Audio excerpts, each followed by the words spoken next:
Bonjour à tous et bienvenue dans cette vidéo de revue hebdomadaire sur les marchés indices, forex et matières premières. Nous sommes le 18 juillet, il est 12h41, donc nous serons sur les futurs pour ce qu'il s'agit des marchés américains. Donc comme ça fait un certain temps que je n'avais pas fait de vidéo, je profite d'un arrêt au port pour vous mettre un petit peu les mises à jour sur les différents niveaux des indices. Alors je vous rappelle quand même que j'ai fait une vidéo avec mon collègue Vincent Gann il y a 10 jours maintenant, qui est donc accroché sur mon profil Twitter, que vous pouvez consulter et qui parle justement de ce à quoi on peut s'attendre pour cet été, voire effectivement la fin d'année. Donc c'est une vue très globale, très directrice, mais voilà, c'est quand même une bonne impression. Alors à plus court terme, nous avons aujourd'hui, comme vous pouvez le voir sur votre écran, nous avons rentré dans le dur des résultats trimestriels des entreprises. Donc cette semaine et la semaine prochaine, c'est le noyau dur. Il faut rajouter que cette semaine, nous aurons aussi la BCE et la BOJ qui vont intervenir ou pas sur les taux d'intérêt donc de l'euro et du yen. Donc pour ce qui est des marchés indices, donc dans les sorties d'entreprise pour les principales, nous avons encore de la bancaire, donc avant ouverture avec Bank of America, Goldman Sachs, First Bank après clôture, on aura aussi IBM, demain on aura Netflix, donc je vous invite à aller chercher ce tableau sur Earnings Whispers et vous aurez toutes les informations. Vendredi on aura Schlumberger, ça c'est du pétrole, on a aussi Halliburton demain avant ouverture qui est du pétrole, donc il va falloir regarder un petit peu tout ça et voir comment les marchés vont prendre ces résultats. Ce qui est important, c'est pas savoir si les résultats vont être mieux ou moins bons que le trimestre précédent, c'est surtout comment les marchés vont prendre les informations, sachant que les espérances, les expectations ont été revues un petit peu à la baisse, donc si ça tombe mieux, mais si ça a été revu à la baisse, on va dire que c'est facile de retomber mieux, et c'est ce qu'il va falloir voir, mais c'est surtout la réaction des marchés plus que les chiffres et éventuellement les discours des CEO qui sont derrière et qui vont dire voilà ce qu'on attend pour les trimestres suivants. On a toujours la problématique de l'inflation, de la hausse ou de la baisse des matières premières, ça dépend dans quel sens on se place, donc ça reste dans les tuyaux et donc ça impacte évidemment les résultats des entreprises. Le dollar fort, là puisqu'on parle des résultats américains, donc on a le problème du dollar fort aussi, voilà, il y a plein de choses qui rentrent en ligne de compte, donc surtout il va falloir regarder comment les marchés prennent ces résultats en ligne de compte. Maintenant, si on passe sur les indices, donc le S&P qui est l'indice directeur regardé par tous les professionnels, pour le moment, il est hausse de 0,96% sur les futurs. Donc, j'ai un décompte Elliotiste ici en 1, 2, 3, 4, 5. La question est de savoir est-ce que le 5 est terminé ou pas. Si le 5 est terminé, à ce moment-là, on peut effectivement envisager une reprise haussière, mais vous voyez qu'il y a de la résistance. Alors, aujourd'hui, là, pour le moment, sur futur, ça tente de casser la Kijun ici à 3903 et la droite de tendance. La Kijun mensuelle a été reprise, donc, puisqu'on avait clôturé dessus vendredi, et là, ça tient pour le moment en support, donc c'est le niveau à surveiller. Il ne faut pas enfoncer les 3866. Si on passe en dessous, à ce moment-là, on repartira pour de la baisse et notre droite de tendance ici tiendra. On peut très bien ce soir clôturer en dessous. Pour le moment, il n'est que 12h44 et les États-Unis sont fermés. Donc c'est le niveau qu'il va falloir surveiller. Pour bien faire, on pourrait penser être un peu haussier à partir de 3921. Alors je dis bien un peu haussier, je ne crie pas victoire trop tôt parce que justement à cause de ces 2 semaines de résultats qui vont arriver devant nous. Donc on peut très bien yoyoter, on peut avoir des accidents. Les marchés risquent d'être nerveux. Attention, au mois de juillet, il y a moins de liquidités, donc ça joue aussi sur l'activité des marchés. Donc il faudrait casser les 3921 ici. Qu'est-ce que j'ai dit, 3922 pour envisager plus de hausse. Alors attention, la lagging span, là, elle pourrait nous faire un petit décrochage ici sur les 2 prochains jours pour venir passer ici. En espérant qu'elle passe bien à travers et qu'elle nous impulse un mouvement aussi ici et qu'elle n'aille pas refaire le tour par ici. C'est aussi un danger qui peut se produire, mais le petit gap ici est toujours intéressant à noter pour ce qui est de la lagging span. Donc si on arrive à casser ce niveau-là, à ce moment-là, on pourrait avoir un objectif ici à 4076. Pour la suite, on verra plus tard. Ça risque d'être compliqué parce qu'il va falloir rentrer dans le nuage, donc on ne va pas trop s'aventurer. Pour le moment, il faut casser ce niveau-là. Si on repasse en dessous de la Kijun mensuelle à 3866, ça veut dire qu'on passe aussi soit droite de tendance, à ce moment-là, on redeviendra baissier ou tout du moins on continuera cette latéralisation ici un peu dans ce no man's land entre les différents niveaux de Kijun mensuel avec un niveau ici à 3617 qui est un niveau clé, puisque si on le cassait, ça voudrait dire que ce point 5 n'est pas terminé, il serait plus bas et on pourrait envisager d'aller chercher ici les 3491. Ensuite, le Nasdaq. Donc le Nasdaq, lui, c'est une forme de précurseur, mais pour le moment, voilà, il suit, c'est un petit peu la même schématique que le S&P. Alors on fera attention parce qu'on pourrait aussi avoir un potentiel de triple top ici. Donc prudence. Et puis on a même chose, hein, le nuage épais en résistance et la lagging span qui va rencontrer ses prix ici, donc à 12 280. Donc les 12 280 pourraient bloquer. Ça correspond aussi au haut de cette bougie qui est ici à 20 points près. Donc attention. L'affaire n'est pas forcément facile pour l'instant sur cet actif. Alors je regarde en même temps que je parle. Alors on a cassé, les prix sont venus chercher ici, donc ça c'est parfait, mais vous voyez que la lagging span, si on arrive à casser ce niveau là, on va avoir cette résistance ici, donc prudence. Du côté de la lagging span, rien n'est dégagé, donc ce n'est pas une certitude quant à la hausse. Du côté des prix, on a un nuage qu'il va falloir traverser.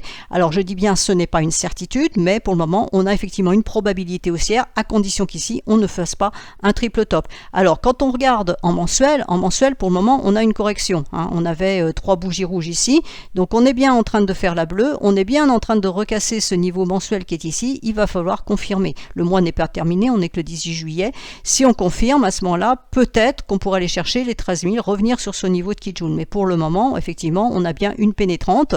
Il faudra clôturer au-dessus des 50% de cette bougie pour vraiment rester aussi. Le dos, alors le dos nous casse ce niveau de Kijun, mais en fait c'est ce niveau-là qu'il faut prendre en compte à 31 545. Donc s'il arrive à passer ce niveau-là, à ce moment-là on aurait un potentiel à 31 828, voire 32 300 ici, hein, qui correspond à ce niveau-là. Même chose, hein, même réflexion sur le S&P, la lagging span, qu'est-ce qu'elle va faire sur cette bougie? Est-ce qu'elle passe à travers ou est-ce qu'elle fait le tour et vient passer par le gap ici? Pour le moment on a ce niveau à casser qui est ici à 31 545 et puis on a le dernier point haut ici. Donc on a effectivement bien quelque chose qui est en train de se dessiner, mais vous voyez qu'ici aussi on a eu une cassure de Kijun et ça avait été invalidé puisqu'on n'avait pas réussi à rentrer dans le nuage hebdomadaire pour aller chercher un Kijun hebdomadaire. Donc attention, cassure de Kijun ne dit pas que ça y est, c'est bon, tout va bien dans le meilleur des mondes. On peut aussi casser et on peut se retourner. Donc là on est en train d'essayer de faire quelque chose, on va voir avec les résultats ce que ça donne. Si jamais il y a de la déception au niveau des résultats ou des perspectives, à ce moment-là, on pourrait très bien invalider et ne pas pouvoir traverser ce nuage journalier. Alors le DAX aujourd'hui, comme vous pouvez le constater, il a un gros problème, hein, puisque la Kijun est en train de descendre et elle bloque pour le moment les prix. Alors maintenant on a 2 bougies bleues, on peut envisager une troisième pour aller chercher ce niveau-là à 13 228 demain, c'est une possibilité et non une certitude, à voir si on arrive à aller chercher ce niveau-là. Si on arrive à casser ce niveau-là, à ce moment-là il pourrait y avoir plus de potentiel aussi. Mais vous noterez que du côté de la lagging span, ça va être un petit peu compliqué, puisque ce niveau-là c'est la Kijun ici, et puis après il y a des prix ici en résistance avant d'aller potentiellement chercher les 13 690. Donc pour le moment on a la Kijun journalière qui bloque les prix là ce lundi. Si on arrive à passer, ça sera ce niveau là et après ça va être un peu plus compliqué puisque on a les prix qui bloquent. Donc si on regarde en hebdomadaire, voilà, on a bien fait cette espèce de double point bas, hein, qui est voilà un petit peu plus haut ici, mais on aurait ce potentiel double point bas et effectivement on pourrait retourner chercher ce niveau là. Après ça va être un peu plus compliqué. Alors pour la lagging span c'est dégagé en hebdomadaire mais ça ne l'est pas en journalier comme on vient de le voir. Le SMI, alors le SMI pour le moment lui aussi bien sûr est haussier, hein. Il devrait pouvoir aller chercher les 11 193, éventuellement, comme c'est très proche, les 11 250 en extension. Alors la lagging span ici, elle est coincée par la bougie, donc aujourd'hui ça devrait plus ou moins se limiter à ce niveau-là. Par contre demain, voilà, on a le gap ici, donc normalement on devrait pouvoir aller chercher ce niveau-là. Et enfin, le CAC, alors le CAC lui nous a fait un beau gap haussier aussi. L'intérêt c'est que la lagging span, elle va se retrouver dans un trou ici, donc en principe, sauf mauvaise nouvelle, on verra avec les BCE jeudi, il devra aller chercher les 6185, voire les 6200 ici, voire ce niveau à 6237 qui est ici. Après on avisera, puisque là c'est la lagging span journalière qui va rencontrer le nuage hebdomadaire et la Kijun journalière et la Tenkan journalière. Donc ici il y a de la résistance, donc voilà, on pourra aller chercher ce niveau là, on va regarder un peu plus précisément les 6235 et à ce moment là on fera attention attention, voir ce qui se passe. On a un niveau ici à 6185 à casser avant. Donc on casse les 6185, on pourrait chercher les 6235 et ensuite on avisera.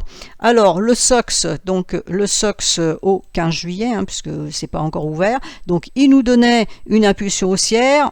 Attention, si ici c'est un mouvement en ABC qui pourrait aller chercher la Kijun à ce niveau-là, qui correspond, donc Kijun journalière, qui correspond au niveau de Kijun mensuel qui est ici à 2740. Donc il faut casser ce niveau-là pour donner vraiment de l'impulsion haussière un peu plus profonde. Maintenant, passons sur les matières premières. Alors, les matières premières, le pétrole tout d'abord. Donc, le pétrole, pour le moment, essaye de se reprendre. Donc, il nous avait fait un beau marteau ici. Il n'est pas allé chercher, pour le moment, les 82 $. La lagging span est coincée entre deux niveaux de Kijun hebdomadaire ici. Donc, c'est les deux niveaux 96,50 et 98,28 $ qu'il faut surveiller. Si on arrive à reprendre les 98,28, à ce moment-là, on pourra avoir un potentiel haussier pour aller chercher les 106. Pour le moment, on a une Tenkan qui bloque à la baisse, donc vous voyez qu'elle est sur le même niveau ici, hein, donc il faut vraiment casser ces 98,28. La baisse pour le moment est enrayée. Si on casse par contre les 90,53, à ce moment-là, on pourrait envisager les 82,17 $, puisqu'on aura cassé le dernier point bas, donc un point bas plus bas, c'est reprise baissière. Sur le gaz, alors le gaz il a un petit problème, alors il est tout petit pour le moment, il est coincé par la Kijun. On peut supposer malgré tout qu'il pourrait arriver à aller chercher les 7,495. Bon, si c'est pas aujourd'hui parce qu'il se bloque, ça pourrait être demain. Après il faudra faire attention. Alors on a une information intéressante ici qui est le twist qui se situe fin juillet, qu'on pourrait aller chercher, hein. Si on continue comme ça, latéraliser ici, on pourrait partir à ce niveau là. Donc la lagging span de son côté aura des résistances à 7,955 et 8,065, et puis il y aura la grande bougie ici. Alors est-ce qu'il va plutôt passer par ici, c'est-à-dire que la lagging span va passer par ici, c'est-à-dire qu'ici on est aujourd'hui le 18 juillet, donc 19, 20, 21, 22, donc vous voyez, voilà, cette semaine ça pourrait très bien continuer à latéraliser entre ces deux bornes, la Kijun hebdomadaire à 6,67 en support et peut-être ce niveau-là en résistance à 7,495 pour que la lagging span puisse passer par ici et décolle là, parce qu'ici il va y avoir un problème sur le passage, et à ce moment-là on pourrait envisager que les prix aillent chercher le twist ici. Donc invalidation haussière évidemment, si on casse les deux niveaux, le double niveau ici de Kijun journalière à 6,60 hein, pour le point bas. Si on casse les 6,60, à ce moment-là on repartira à la baisse et ceci n'aura été qu'une correction. Alors le gold pour le moment essaye de faire quelque chose mais il n'est pas convaincu. La Tenkan est très plongeante, donc voilà, ça reste baissier, hein. Il n'y a pas de souci là-dessus, même si pour le moment il est en correction, mais voilà, en hebdomadaire vous voyez qu'à moyen terme ça reste baissier. De mon point de vue, on devrait quand même aller chercher les 1678 $ à terme. Enfin, le copper, qui est un indice avancé de croissance, mais aussi de récession. Hein. S'il y a récession, eh ben, le copper va baisser, et c'est bien ce qu'on a eu ici, puisque on avait des indicateurs comme quoi la récession, soit elle est là, soit elle est au coin du virage. Donc le copper a fortement baissé. Pour le moment, ceci pourrait être qu'une correction pour revenir chercher les 3,43 qui correspondent au test de cassure fait par la lagging span ici. Ça a cassé, on revient chercher 3,43 avant d'aller chercher un TP potentiel à 2,90. Par contre, si on arrivait à reprendre ce niveau-là, ça veut dire que si la lagging span repassait au-dessus de ce niveau, elle invaliderait le schéma baissier, hein, la note baissière, pour repasser au-dessus et aller chercher les 3,82 potentiellement. Alors on aura déjà ce niveau-là, 3,73, et éventuellement au-dessus 3,85. Mais pour le moment, on se contentera d'un test de cassure et on avisera après, quand on voit en journalier, tant qu'on reste sous la Tenkan, ça reste baissier. Donc il faut voir ce niveau-là, ce qui va se passer. Vous voyez qu'on a de la résistance après pour monter. Alors maintenant passons sur le Forex. Donc sur le Forex, nous avons eu un dollar fortement haussier, hein, c'est logique. Alors attention, la Fed c'est la semaine prochaine, la réunion de la Fed c'est mardi, mercredi prochain. Donc est-ce que la Fed va monter ses taux de 75 points de base ou de 100? C'est la grosse question. Certains veulent 100, d'autres 75. Donc là aussi on va voir comment le marché prend ça. Si ça monte de 100, le dollar devrait monter en principe, puisque c'est un attrait pour la devise. Sauf si le marché considère que c'est une mesure d'urgence et que c'est pour pallier à la catastrophe, et auquel cas ça pourrait être être vendeur aussi en disant oulala, c'est la catastrophe et on vend tout. Donc il y aura, c'est qui tout double hein, actuellement, c'est pour ça que je dis bien que tout n'est que probabilité, c'est de l'analyse technique, parce que voilà, ça peut vraiment partir dans un sens comme dans l'autre, tout dépend s'il fait chaud, s'il fait froid et de ce que les opérateurs vont pouvoir penser le jour J. Donc Fed la semaine prochaine, pour le moment le dollar est baissier hein, ce jour, je pense qu'il pourra aller chercher sa Kijun à 106,41, mais globalement il reste haussier, hein, tant qu'il reste au-dessus de sa Kijun, il n'y a pas de signal vendeur et ça reste haussier. Pour le moment je dirais qu'ici on a un schéma en 1, 2, 3, 4 et il nous manque donc du 5. Moi de mon point de vue il devra aller chercher les 100% à 111. Donc ce qui veut dire dollar haussier, l'USD CHF devrait garder aussi sa haute. Alors là il faut faire attention parce qu'on a le franc suisse qui rentre dans l'équation, donc qui est une valeur refuge pour le coup, hein, c'est du risk-off le franc suisse, donc il va falloir, c'est un arbitrage toujours un petit peu délicat entre ces deux devises. Pour le moment on est sous la Kijun mais on n'arrive pas à descendre à l'instant T, donc on a une double résistance ici à 0,977 982. Si on arrive à dépasser cette double résistance, à ce moment là on pourrait revoir de la hausse pour aller chercher donc la droite de tendance qui est là-haut, c'est-à-dire la parité, à condition de casser le dernier point haut ici à 0,988. Donc voilà, on a pour le moment c'est stand-by, c'est neutre, les prix sont dans le nuage, hein, donc voilà, c'est bien, ça dit bien ce que ça veut dire, ils sont juste sous la Kijun, on va voir si aujourd'hui les prix arrivent à repasser cette Kijun. Si on arrive à repasser cette Kijun, à ce moment-là, on a la Kijun ici au-dessus de la lagging span à 0,980 qui pourrait faire résistance, sinon si ça passe, on a les 0,982. Je reste toujours avec le dollar, donc on va aller chercher l'euro-dollar. Donc l'euro-dollar, puisque le dollar corrige, logiquement l'euro-dollar en profite et remonte un petit peu, donc il s'éloigne un petit peu de sa parité, il est en train de reprendre un petit peu du poil de la bête. Il casse sa Tenkan pour le moment, mais c'est la Tenkan qui baisse, donc on ne va pas le noter. Il a les 0,382 d'extension Fibo qu'il avait cassé à 0,19, donc ça pourrait être l'objectif ici, voire la Kijun ici à 1,028, pardon, qui correspondrait donc à notre troisième bougie rouge sur le dollar index, qui ferait la troisième bougie bleue sur l'euro dollar, et on verra à ce moment là ce qui va se passer ensuite si le dollar reprend sa progression haussière. À ce moment là l'euro dollar reprendra sa progression baissière et on aura donc toujours ce niveau mensuel à aller chercher. Donc je vous le remets ici. Le niveau mensuel qui est noté ici, hein, c'est ce petit bout ici, c'est celui qui a renvoyé les prix à la hausse là sur d'un point de vue mensuel. Alors quand on regarde l'image un peu plus sur UT un peu plus haute, on a deux bougies rouges, donc il en manque une.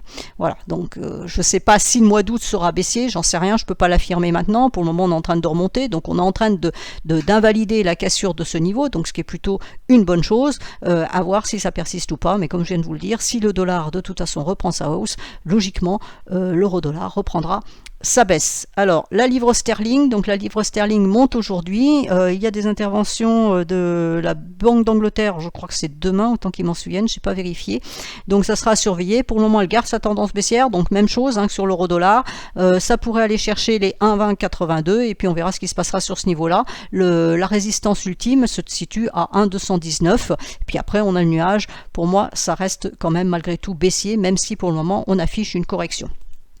Enfin, le dollar yen. Alors, le dollar yen, donc la BOJ, c'est politique monétaire, etc., c'est jeudi. Ça reste haussier tant qu'on reste au-dessus de la Tenkan. Donc, notre Tenkan, elle est ici à 137,20. On a deux bougies rouges, donc la troisième est attendue pour aller chercher donc ce niveau des 137,20. Si on les casse, à ce moment-là, on aurait la Kijun ici à 135,50. Donc là, normalement, on devrait faire la troisième rouge qui correspond à la troisième rouge sur le dollar index. Et si cette Tenkan tient, vous voyez qu'elle avait parfaitement tenu ici. Ici, on est parti en dessous, mais dès le lendemain, on a la reprise. Là, on a tenu parfaitement. Donc, si elle tient ici, à ce moment-là, la hausse reprend pour aller chercher les 141,76, voire après les 151. Donc, il faut surveiller cette Tenkan. Tant qu'elle est en support, c'est bon. Et je finirai donc pour les Suisses par l'euro CHF. Donc, l'euro CHF est en train de prendre une impulsion haussière pour le moment. Il faut casser la Tenkan ici à 0,9967 pour éventuellement envisager d'aller chercher à nouveau la parité sur le coup des 1,00 quelque chose. Voilà, mais pour le moment, ça reste baissier. On surveillera juste la clôture à ce niveau-là. Voilà, je pense avoir fait le tour de la question. J'espère que cette vidéo vous sera utile. Hein. Pour le moment, le principal intérêt, c'est vraiment les résultats d'entreprise qui vont sortir et comment ça va être pris par le marché. Donc on aura la Fed la semaine prochaine, ça va impacter le dollar index, et puis on aura les résultats d'entreprise qui vont impacter le S&P surtout cette semaine, et la semaine prochaine en plus il y aura toutes les GAFA donc sur le Nasdaq. Donc je vous invite quand même à la plus grande prudence. On n'est pas dans un système de nous dire que c'est bon, on va repartir à la hausse. Pour le moment ce sont des corrections, alors haussière évidemment puisque c'était baissier avant, donc c'est de la correction haussière, mais il faut rester très prudent sur les marchés. N'oubliez pas que les liquidités sont plus faibles aussi, donc attention aux signaux qui peuvent être donnés par les cassures de droite que je vous ai données. Il faut bien attendre les validations derrière, c'est-à-dire les tests de cassure pour vérifier que ce n'était pas un instant T par rapport à une statistique ou à un résultat d'entreprise et par rapport donc au phénomène de liquidité. Voilà, donc je vous souhaite à tous une excellente semaine et d'excellentes vacances. Pour ceux qui sont en vacances, pensez à décrocher des écrans, ça fait aussi du bien, surtout dans ces périodes où c'est un petit peu compliqué. Voilà, je vous dis à bientôt.